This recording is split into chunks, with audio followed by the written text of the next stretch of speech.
So, game 2. So after the disappointing first match, I think I queued up immediately for this. I was vexed and I was like, I can't let myself die like that. Ended up being against Heroes. Now look, I have no respect for the deck whatsoever, but here I get pretty hardcore slapped. I think game 1 with, I don't know if he ends on Dark Root or something, but he slaps me just really hard game 1. I can't play the game. Which is quite embarrassing, but yeah. So yeah, he's gonna do his hero combo, and the thing is, Heroes, now that they've got like a lot of different combo routes, and especially, I don't know if it's cards out yet, but whatever it's called, that Destiny Hero Destroyer or whatever, their combo routes a lot of the times are gonna be a bit different, which is frustrating. But anyway, yeah. So I'm going to start off digging through my deck. Now the hero matchup for Orcust, I would say, is a weird one because heroes have the ability to clear your board and kill you very, very effectively. However, they also don't really have the ability to interact within your turn. And Orcust, I mean, it's a deck that we all know it dies to interruption and hand traps quite easily. So I know that all I really need to do is just keep putting up these boards that he can't kind of punch through, and then I'll just win based on the wall of attrition. But obviously that's a lot harder to do than actually, that's a lot easier to say than to actually do. So I'm going to go here and I'm going to actually kind of get rid of his board first. Now I'm expecting him to Honest Neos, which is actually why I put the Dingetsu there. I just wanted to burn the Honest Neos out of his hand. Then I get the Galatea Crescendo and I've got Strike. Strike is really, really awesome to have in this game, because the thing about Strike obviously against heroes is if I can strike one of their major summons, they're not playing the game pretty much. I also make sure to add my Golden Warden Eldland off Barricade Borg at the end, because I'm expecting to survive, and then I know that moving into the next game I can probably kind of clear their board and go into winning again. However, unfortunately he manages to bring out that really big ass monster, the one that clears the entire board, and so I do end up losing pretty swiftly. So I'm worried here. I'm thinking, oh gosh, I can't lose to heroes here. I can't have a game on my channel where I lose to heroes. So I'm going to play a bit more smartly and a bit more conservatively now. So I have the DDG, which is awesome. DDG is just a huge card. It really stops them doing too much. It stops everyone pretty much, and it basically guarantees you'll survive till turn 3. It doesn't matter if your Galatea gets banished as well. That literally doesn't make any difference to your deck. So he's going to go in and attack into my Galatea. He can't pop her, obviously, because he has nothing engraved for Dystopia. And then now I'm in a really awesome position because I get to pretty much kind of do full combo here and just wreck his shit.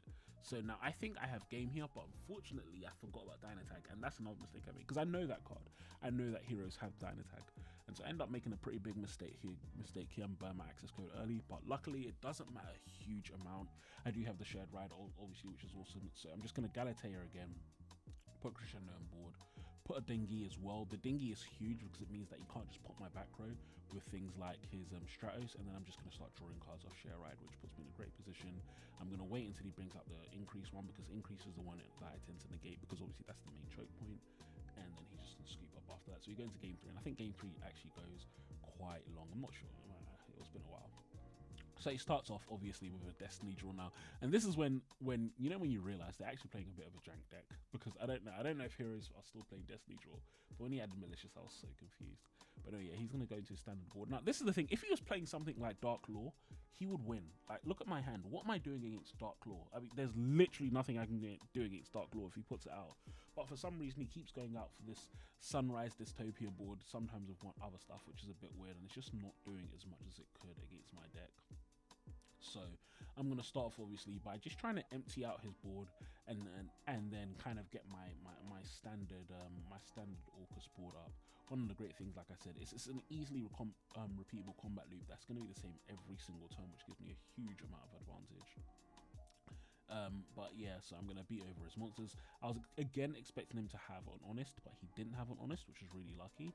But he did have the increase, which I messed up because I should have known he would have increase. But I have Zeus now, and Zeus is Zeus. Zeus is just such a great card that the ability to put Zeus on the board is always going to be huge.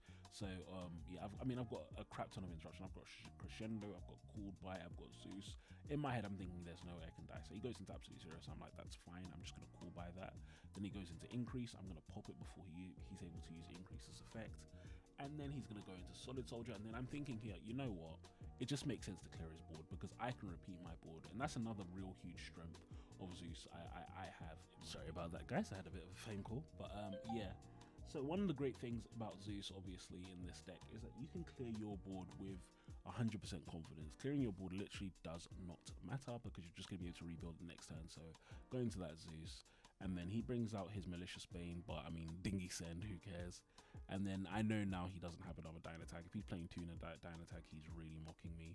So then I managed to just kill him and get the win right there. So yeah, thank you for watching, and I'll see you in game 3.